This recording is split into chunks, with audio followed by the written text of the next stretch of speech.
Thank you, Mr. Speaker. Over the last week, we have watched as anti-American groups throughout the world have killed Americans, attacked our embassies, had protests, burned the American flag, destroyed our property in many parts of the world. And these events and events that have preceded them bring up that question again. These countries that we give aid to seem to be countries that there is violence against America. So I want to spend a few minutes talking about the aid Americans, when they write that check to the government, our government, that we spend all over the world.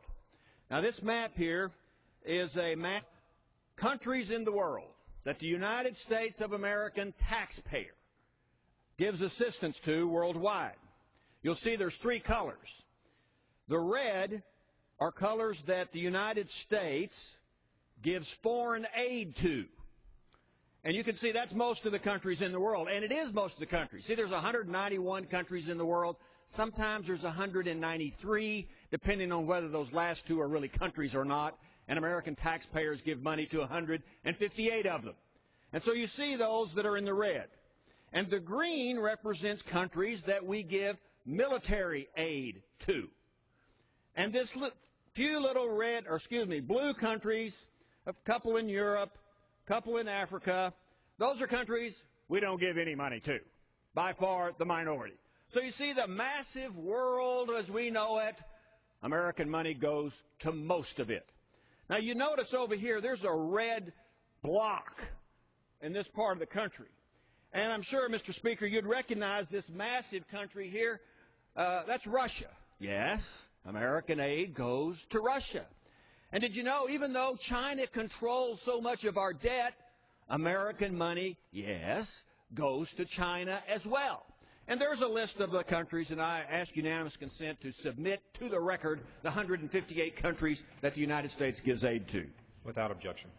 Thank you, Mr. Speaker. So maybe we need to rethink how we do this. You know, with all the problems we got in the United States, the taxpayers are writing checks for countries throughout the world. And here's how we vote on foreign aid. And I suspect the Senate does it the same way. We put all the countries in a list and in a bill.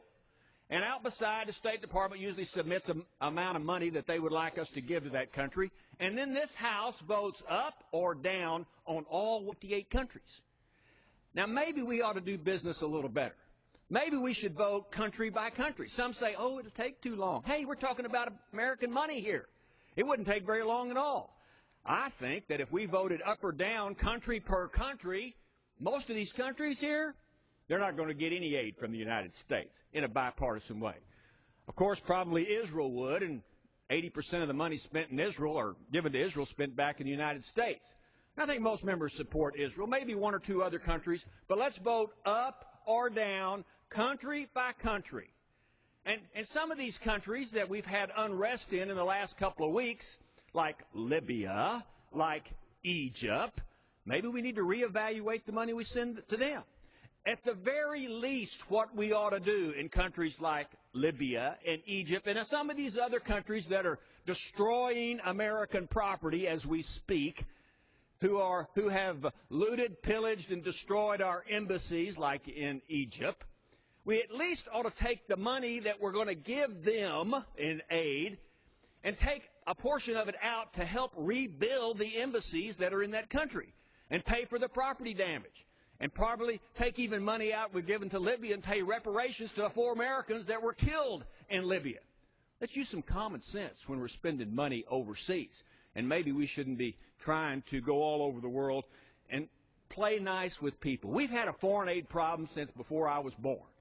And we continue to give money to countries in the hopes that they will like us. Well, how's that working for you? Not too good is the way that I see it. And, you know, Mr. Speaker, we don't need to continue to support countries like Pakistan. I'm astonished we still give money to Pakistan. They harbored Osama bin Laden. They put in prison the informant that told us where he was hiding. I believe we give Pakistan ends up in the hands of the Taliban and corrupt military government. But yet we keep paying them. Now, this summer, the House did vote to cut $625 million from Pakistan. But yet when the CR came through last week, the continuing resolution, that money is back in going to Pakistan. Pakistan is just one of many examples, Mr. Speaker. We don't need to pay these countries to hate us. We don't need to pay them to betray us. They will do it for free. And that's just the way it is. Gentleman's time has expired. The chair